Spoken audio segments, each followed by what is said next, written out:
Merhaba sayın izleyicilerim. Ben Profesör Doktor Murat Haluk Özkul, kulak burun boğaz uzmanıyım. Bugün sizlere horlama ve uyku apnesi ile ilgili çok merak edilen konuları videoda kısaca özetlemeye çalışacağım.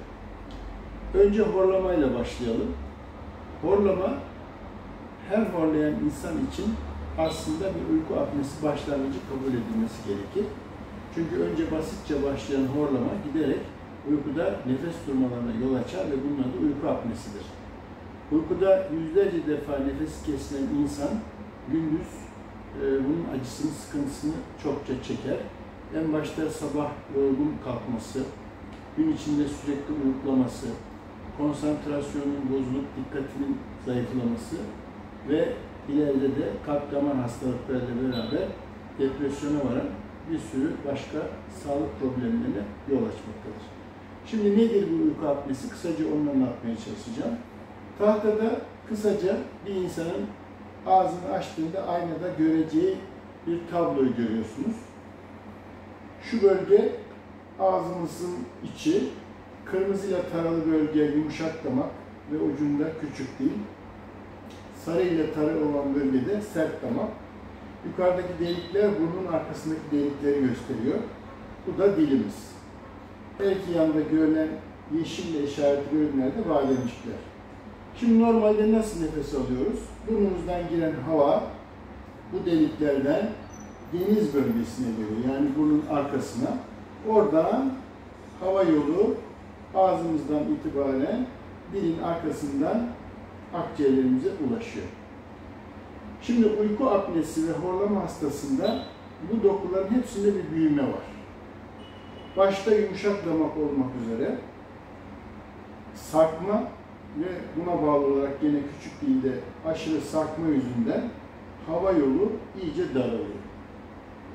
Bunun yüzünden gece özellikle sırt üstü yatma durumunda bu dokular iyice hava yolunun içine yığılıp nefes almamızı engelliyor. Bu önceleri dediğim gibi horlama şeklinde başlıyor. Bu dokular yaprak gibi titreşerek ses çıkartıyorlar. Fakat uyku apnesinde artık bunlar tam tıkama yaptığı için nefes durmasına yol açıyor.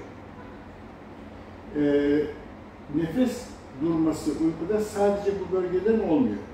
Bazı insanlarda beraberinde burundan da sıkıntı olabiliyor. Yani burundan giren havada da problem olabilir ama sadece burunda tıkanıklık var diye uyku apnesi pek görmeyiz.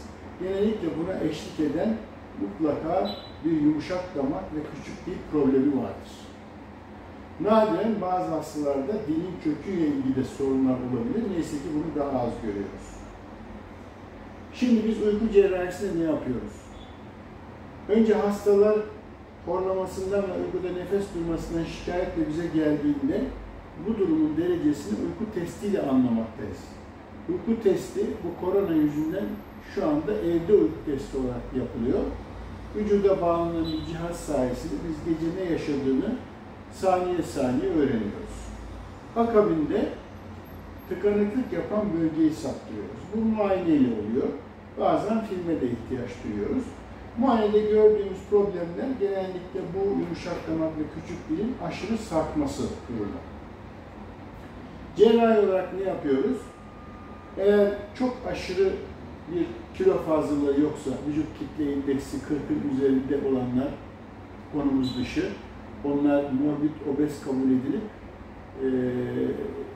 bu cerrahiye aday olmayan hastalardır. Fakat onun dışında fazla kilolu insanlar beraberinde bu problemi yaşıyorsa cerrahi adayı olurlar.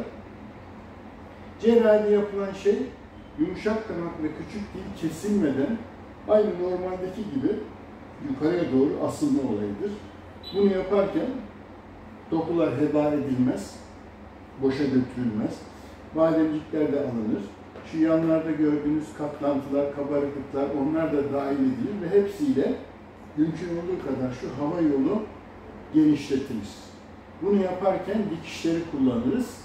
Dikişlerle bu dokular yanlara ve yukarıya doğru asılarak hava yolu genişletilir.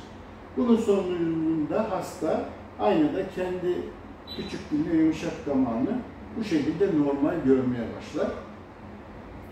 Cerrahiden sonra hastalarımız yaklaşık 1 hafta 10 gün sıvı gıdalar almak zorundalar.